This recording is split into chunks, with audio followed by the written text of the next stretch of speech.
दोस्तों, प्रत्येक व्यक्ति अपने जीवन में कुछ लक्ष्यों को निर्धारित करता है, जिससे वह अपनी योग्यता और अपनी प्रगति की परख करता है।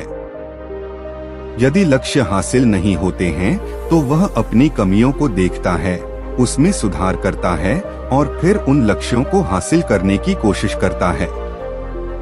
कई लोग अपने लिए लक्ष्यों को निर्धारित करते हैं और उसको पाने के लिए रणनीति भी बनाते हैं, लेकिन वे असफल होते हैं। आज हम भगवान बुद्ध से जुड़ी एक प्रेरक घटना के बारे में बता रहे हैं, जिसमें आपके लिए एक संदेश है।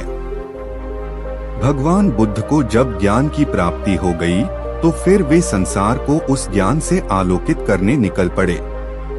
भगवान बुद्ध किसी गांव में जीवन के विभिन्न आयामों पर प्रतिदिन व्याख्यान देते।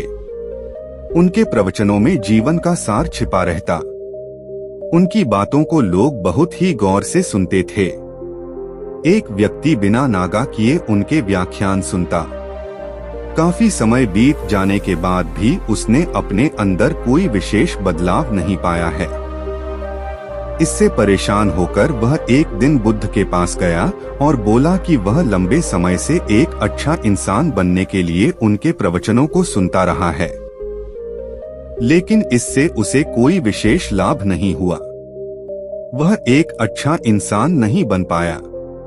उसमें कोई बदलाव नहीं आया है। उसकी बातों को सुनकर बुद्ध मुस्कुराए।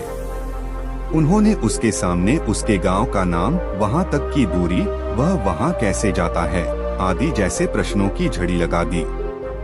जब बुद्ध ने उससे कहा कि क्या वह यहाँ से बैठे बैठे अपने गांव पहुँच जाएगा, तो वह झुंझला गया। उसने कहा कि ऐसा तो बिल्कुल भी संभव नहीं। उसे वहां तक पहुंचने के लिए पैदल चलकर जाना ही होगा। इस पर भगवान बुद्ध ने कहा कि अब आपको अपने प्रश्न का उत्तर मिल गया होगा। यदि आपको अपने गांव का रास्ता पता है, लेकिन इस जानकारी को व्यवहार में लाए बिना वहां नहीं पहुंचा जा सकता है, उसी प्रकार यदि आपके पास ज्ञान है और आप इसको अपने जीवन में अमल में लाए बिना एक बढ़िया इंसान नहीं बन सकते। ज्ञान को अपने व्यवहार में लाना आवश्यक है। इसके लिए आपको दृढ़ निश्चय के साथ निरंतर प्रयास करना होगा।